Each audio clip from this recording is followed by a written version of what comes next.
신명기 18장 15절부터 22절. 내 하나님 여호와께서 너희 중 내 형제 중에서 나와 같은 선지자 하나를 너희를 위하여 일으키시리니 너희는 그를 들을지니라.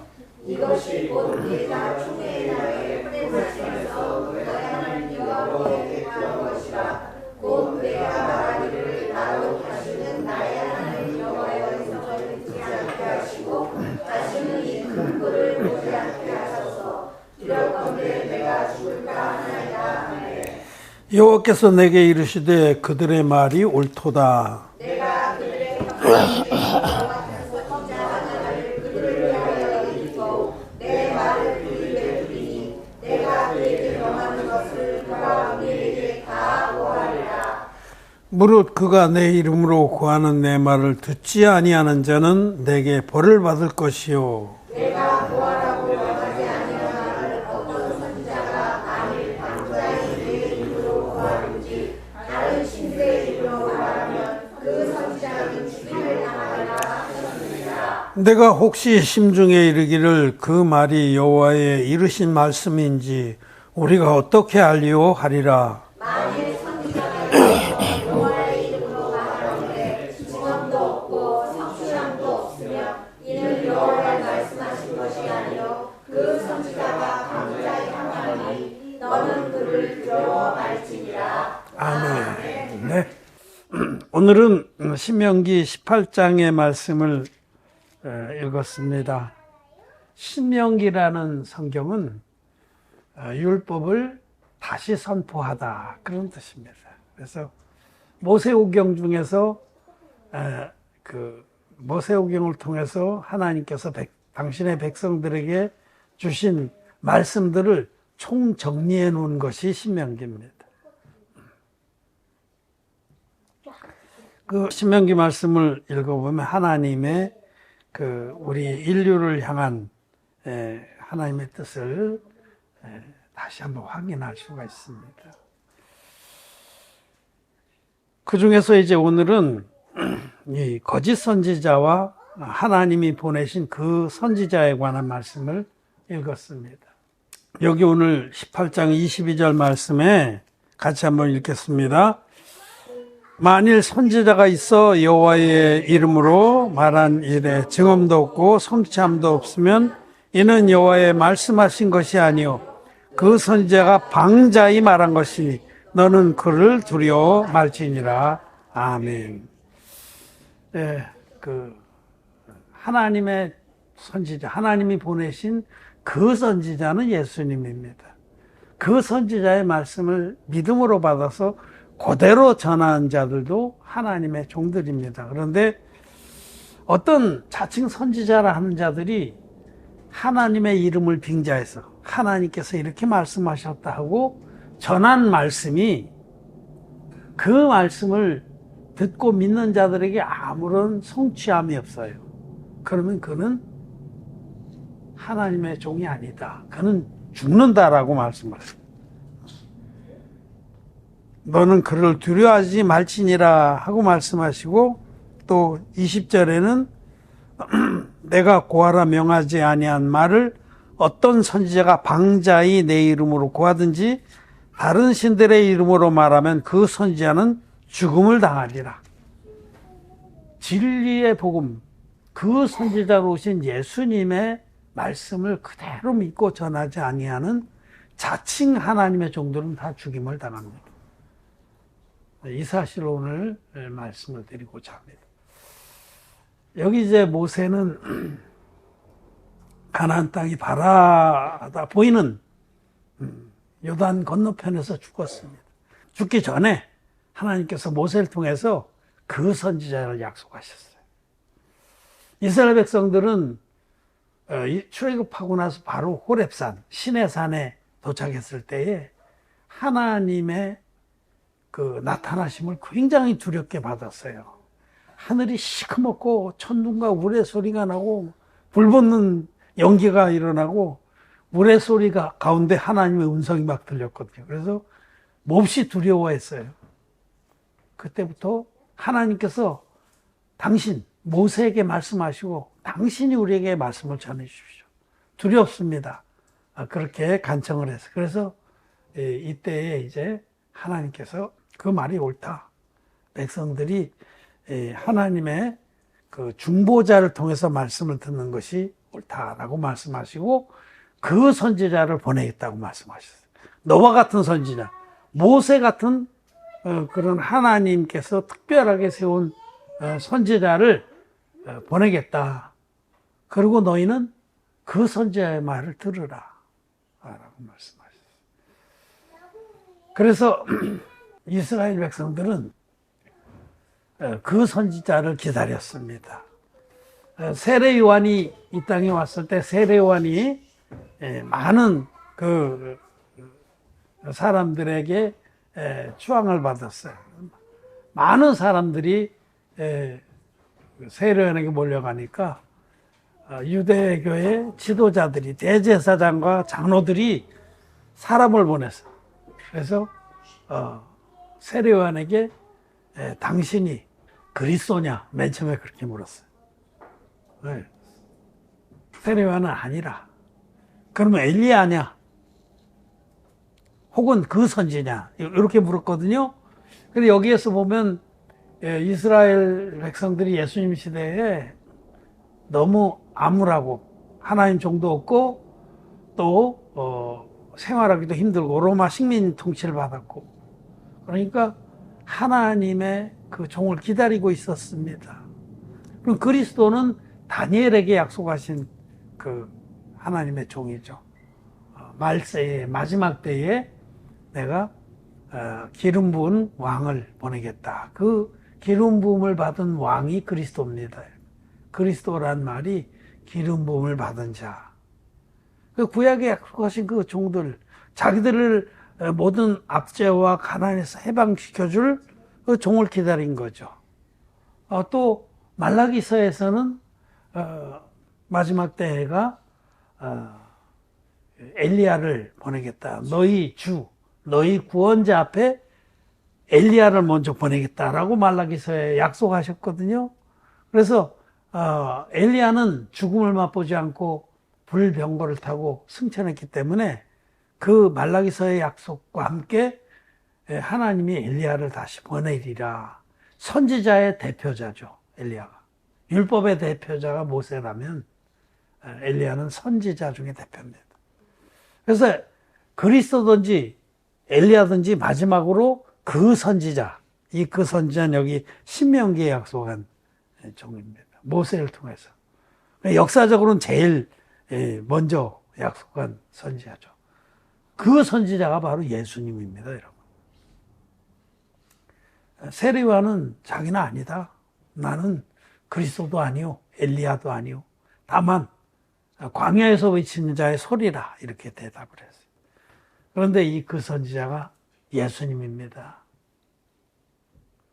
예수님은 요한복음 17장에서 당신이 하나님께로부터 보내심을 받은 하나님의 아들인 것을 말씀하고 하나님께서 나에게 당신의 말씀을 주셔서 내가 아버지의 말씀을 전하며 너희가 듣고 믿었다라고. 그러니까 그 선지자는 하나님 아버지의 진리의 말씀을 그대로 전하는, 그래서 듣는 자가 다 살아날 수 있게 하신 겁니다. 듣는 자는 살아나리라. 바로 그 선지자가 예수님입니다. 예수님은 모세에게 약속하신 그 선지자로 이 땅에 오셔서 진리의 복음으로 영혼들을 죄사함 밖에서 다 살리시는 그 일을 하셨습니다. 우리는 또 복음서에 보면 예수님께서 베드로와 또 야고보와 요한만 데리고 높은 산에, 변화산이라고 하죠. 그 산에 올라가서 기도하실 때에 갑자기 예수님이 온몸이 광채로 휩싸이고 옷을 어떤 세탁업자가 시게 한 것보다 더 시게 되고 몸속에서 광채를 발했어요. 예수님은 참 빛이거든요. 신성을 발휘하신 거죠. 그때에 갑자기 하늘에서 모세와 엘리야가 나타나서 예수님과 더불어서 이렇게 말씀을 나누고 하늘로서는 하나님의 아버지의 음성이 들렸죠. 이내 사랑하는 아들이요. 아들이니 너희는 그의 말을 들으라. 너희는 그의 말을 들으라 하신 그 말씀이 바로 예수님이 그 선지자라는 뜻입니다. 예수님에게 하나님께서는 하나님 아버지께서 예수님께 모든 진리의 말씀을 주셔서 예수님 이 땅에 오셔서 그 선지자로 모든 진리로 영혼들을 죄에서 구원해 주신 겁니다. 그래서 내 말을 듣고 또 나 보내신 이를 믿는 자는 영생을 얻게 하신 것입니다. 하나님께서 모세에게 약속하신 그 선지자가 예수님입니다. 예수님은 오셔서 당신의 몸으로 한 영원한 제사를 드리시고 당신의 몸으로 흠없는 제물로서 세례요한에게, 오리란 엘리야는 세례요한입니다. 엘리야. 왜 그러냐면 엘리야는 아방 시대에 이스라엘 백성이 모두가 우상 숭배에 빠져 있을 때에 하나님의 종으로 나타나서 백성들의 마음을 하나님께로 돌이키게 하고 하나님의 진노의 마음을 누그러뜨려서 백성들에게 돌이키게 해서 엘리야가 그 가운데 서서 백성들이 하나님을 다시 사랑하고 구원을 받고 또 하나님은 사랑으로 그 백성들을 품도록 해주는 그 사역을 한 이가 엘리야입니다. 근데 세례요한이 말라기서에 예언한 대로 그 오리란 엘리야로 와서 예수님 시대에 그들이 선지자가 없어서 방황할 그때에 백성들의 마음을 하나님께로 돌이키게 하고 참된 회개를 하게 하고 하나님께서는 그 백성들을 사랑으로 보듬게 하셔서 하나님의 구원의 역사를 준비한 종입니다. 그래서 예수님이 친히 오리란 엘리야가 바로 이 사람이다라고 말씀을 하신 겁니다. 엘리야가 예수님보다 먼저 오셔서 말라기서에 예언한 그대로 주의 앞에 먼저 가서 구원자로 오신 예수님 앞에 먼저 가서 백성들의 마음을 준비해 주는 일을 하신 겁니다. 세례요한은 백성들이 회개해서 자기들이 악한 삶을 살았노라고 하나님을 등지고 배역한 길을 갔노라고 그렇게 회개를 해서 하나님께 돌아오게 하고 또 모든 것들을 마음들을 준비한 다음에 예수님이 이제 그 앞에 오자 예수님에게 안수의 형식으로 세례를 베풀었습니다. 세례요한이 한 사역은 두 가지죠. 하나는 백성들의 마음을 구원자를 받아들일 수 있는 마음으로 준비시키는 일. 그러고 왕이 오셨을 때, 그 선지자가 오셨을 때에 실제로 전 인류의 죄를 예수님께 넘기는 일. 그것이 바로 예수님의 세례입니다. 이것이 세례요한이 이 땅에 와서 하나님의 뜻대로 한 귀한 사역입니다. 세례요한이 예수님의 머리에 안수의 방식으로 베푼 세례가 우리 구원의 표입니다. 그 세례로 우리 모두의 죄화물이 예수님께 단번에 넘어가서 예수님은 세상 죄를 지고 가는 하나님의 어린 양이 되셨고 그리고 우리의 모든 죄를 짊어지고 십자가에 못 박히셔서 피 흘리심으로 우리의 죄값을 완전하게 깨끗이 도말하셨습니다. 이것이 주님이 우리에게 주신 하나님의 말씀이에요. 그 말씀을 우리는 그 선지자로부터 들었고 믿었습니다. 그랬더니 그 선지자인 예수님께로부터 진리의 복음을 우리가 들었더니 우리 마음의 죄가 깨끗이 씻어졌습니다. 성취함이 있는 거예요.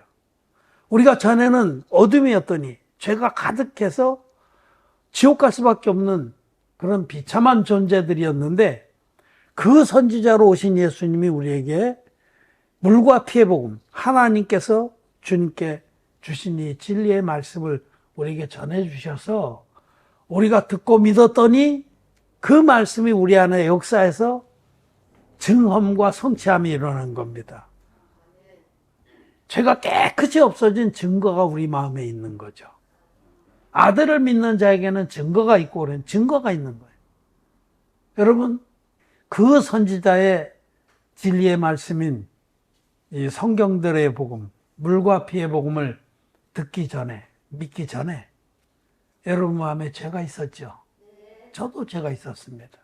그런데 그 선지자가 오셔서 진리의 말씀, 하나님 아버지의 말씀을 그 선지자가 우리에게 전해줬을 때 그 말씀을 믿었더니 우리 마음에 죄가 깨끗이 씻어지는 성취함이 나타나는 성취함. 하나님 말씀이 우리 마음의 역사에서 죄가 깨끗이 마음의 할례를 받게 된 것입니다. 마음의 할례. 죄가 뚝 끊어져가는 역사가 있는. 마음의 할례를 받지 못한 자는 구원 못 받은 겁니다. 마음에 죄가 그대로 남아있다.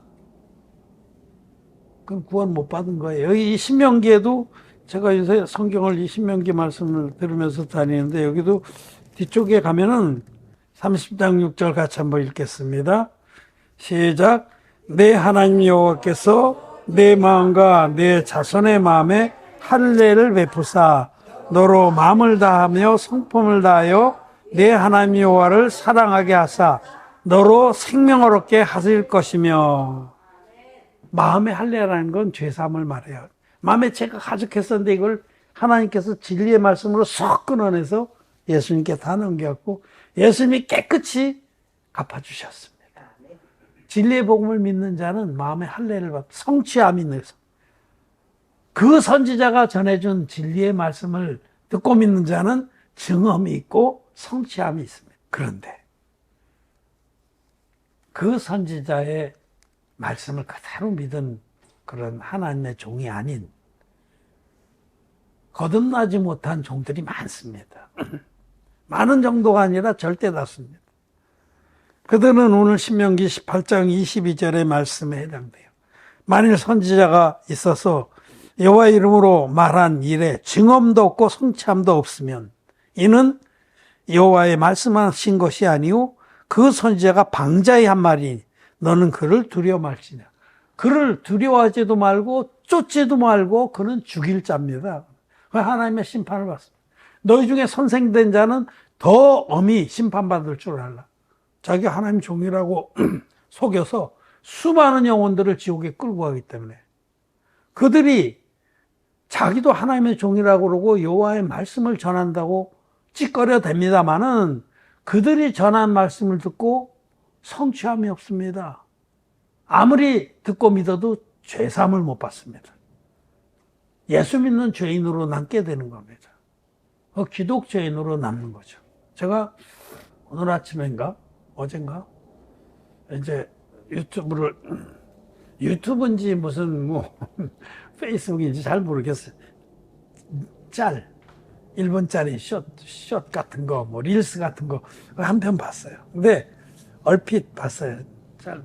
근데 캘리포니아 기도회인가 그래 제목이. 나중에 찾으니까 못 찾겠더라고요.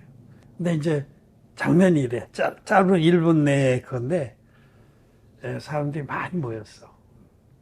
미국 교회 같아요. 한인교회.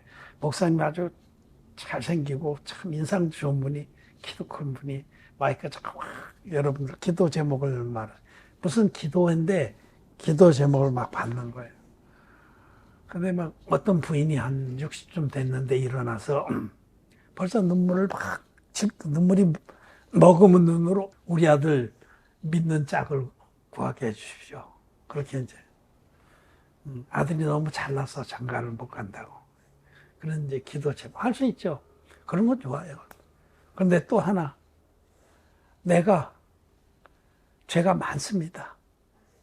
죄 때문에 괴롭고 내가 정말 다시 새롭게 하나님을 만나서 새롭게 신앙생활을 하게 나를 위해서 기도해달라. 그런데 그 기도를 받은 그 목사님 만면에 웃음이 확 하면서 귀하다고 우리 그러면서 이제 거기까지 이렇게 나왔어요. 여러분 꽝입니다. 잘못 믿는 겁니다. 그런 사람들이 다 아무 증언도 없고 성취함도 없는 거짓자 밑에서 신앙생활해서 지금까지 그렇게 눈물이 물고도록 예수를 믿었는데 죄는 그대로 있고 아무 증언도 없고 성취함이 없는 겁니다. 그 선지자에게서 은혜를 입고서 거듭난 주님의 종들 밑에서 신앙생활했다면 그는 너희 죄악이 주홍 같을지라도 눈과 같이 이어질 것이요 진홍 같을지라도 양털같이 되리라 하신 그 약속의 말씀대로 증언과 성취함이 있게 되는 겁니다.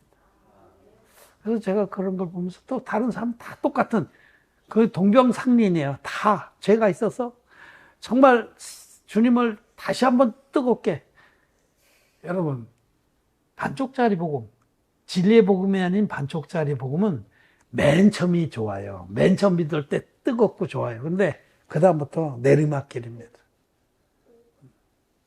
누가복음의 어떤 사마리아인에 비유해서 예루살렘에서 여리고로 내려가는 것처럼 다 그렇게 내려가게 됐어요. 그는 아무 증언도 없고 혐의 없는 가짜 복음이고 반쪽짜리 복음이기 때문에 하나님의 종이 아닌 하나님께로부터 받지 않은 그런 반쪽짜리 사이비 복음을 전하는 자들은 아무것도 아닙니다. 두려워할 것도 없고 존경할 것도 없고 또 쫓을 일도 없습니다. 그들은 죽임을 당할 자들입니다. 오늘 이 신명기 말씀은 그렇게 분명하게 말씀합니다. 진리의 복음, 그 선지자가 우리에게 전해주신 진리의 복음은 증언이 있고 성취함이 있습니다. 우리 마음에 그 많던 죄가 깨끗이 없어졌습니다. 아무 증언도 없고 성취함이 없는 그런 자들, 그런 복음, 그런 설교들은 그런 거짓자들의 설교입니다. 그러므로 여러분, 우리는 참 복됩니다. 우리는 복이 있습니다. 그 선지자가 우리에게 성경대로의 복음을 주셔서 그 복음으로 우리는 죄사함을 받고 의인이 됐고 하나님의 자녀가 됐습니다. 거듭난다는 것이 무엇인지, 그리고 거듭난 자의 축복이 무엇인지, 어떻게 우리가 믿어서 거듭난지를 밝히 보게 됐습니다. 우리는 영적으로 눈뜬 자들입니다. 우리도 전에는 소경이었는데 그 선지자가 전해준 성경들의 복음을 믿음으로 모든 어둠이 단번에 물러가고 눈을 뜨게, 영적인 눈을 뜨고 의의 길을 가게 되었습니다. 그 선지자로 오신 주님을 찬양합니다. 우리를 그 선지자의 백성이 되게 하시고 또 우리도 그 선지자의 주신 말씀을 믿음으로 그 선지자의 일꾼들이 되게 하신 것을 감사를 드립니다. 증언이 있고 효염이 있는 성취함이 나타나는 진리의 복음을 우리에게 주신 것을 찬양을 드립니다. 말씀을 마쳤습니다.